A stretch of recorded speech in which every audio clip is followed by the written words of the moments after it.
మొత్తానికి టీటీడీ ఉద్యోగులు పట్టుదలతో పట్టువదన విక్రమార్కుల్లాగా వాళ్ళు సాధించుకున్నారు. ఎవరైతే మన కర్ణాటకకు సంబంధించిన ఒక బోర్డు మెంబరు అక్కడ ఒక సిబ్బందితో టీటీడీ ఉద్యోగితో చాలా దురుసుగా ప్రవర్తించారు, గేట్ తీయలేదు అనేది అక్కడ మహాద్వారం దగ్గర. ఈ నేపథ్యంలోనే గత కొద్ది రోజులుగా ఉద్యోగులు నిరసనలు వ్యక్తం చేస్తున్నారు.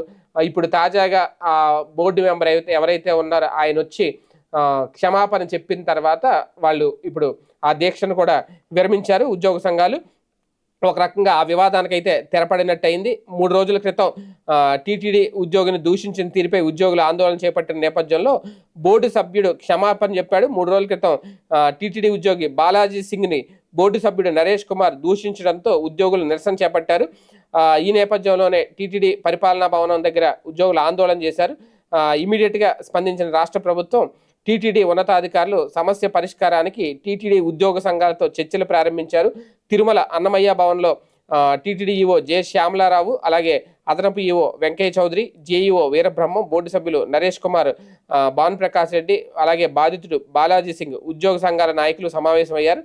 చర్చల అనంతరం టీటీడీ బోర్డు నరేష్ కుమార్ అలాగే ఉద్యోగి బాలాజీ సింగ్కి క్షమాపణ చెప్పారు. ఒక రకంగా ఇది చాలా మంచి పరిణామం, చాలా వేగంగా నిర్ణయం తీసుకున్నారని చెప్పాలి. అలాగని చెప్పి ఉద్యోగులు కనుక ఇలాగ నిరసన ఆందోళన చేయకపోతే టీటీడీ బోర్డు కూడా పట్టించుకునేది కాదేమో. వీళ్ళు చేయబట్టే టీటీడీ ఇమీడియట్గా రెస్పాండ్ అయింది, ప్రభుత్వం కూడా స్పందించింది దీని మీద. ఆ బోర్డు మెంబర్ ఎవరైతే ఉన్నారో ఆయన వచ్చి క్షమాపణ చెప్పే పరిస్థితి వచ్చింది. నిజంగా ఇది రేపొద్దున్న ఇంకా ఏ బోర్డు మెంబర్ అయినా వెళ్ళారు అంటే ఇంకా సిబ్బంది మీద ఇలా విరుచుకుపడడం, దురుసుగా ప్రవర్తించడం ఇలాంటివి తగ్గిస్తారు. ఇలాంటి కార్యక్రమాలు జరగకపోతే, ఇలాంటి ప్రక్రియ నిర్ణయం తీసుకోకపోతే రేపొద్దున ఇంకా అక్కడ ఉన్న సిబ్బంది మీద ప్రతి బోర్డు మెంబర్ వచ్చి విరుచుకుపడతా ఉంటారు. వీళ్ళే ఉందండి, బోర్డు మెంబర్లు 2 ఏళ్ళు 2.5 ఉంటారు. మనం వాళ్ళ ఉద్యోగులు చెప్పింది అదే కదా. కానీ వాళ్ళు 30 ఏళ్ళు సర్వీస్ ఉంటుంది అక్కడ, 20-30 ఏళ్ళు పని చేస్తారు వాళ్ళు అక్కడ. ఇలాంటి బోర్డు మెంబర్లు ఎంతో మందిని చూస్తారు, ఎంతో మంది వస్తారు దర్శనానికి, వెళ్తూ ఉంటారు.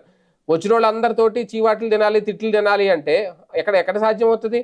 అయినా ఉద్యోగులంటే ఎందుకు అంత చులకన?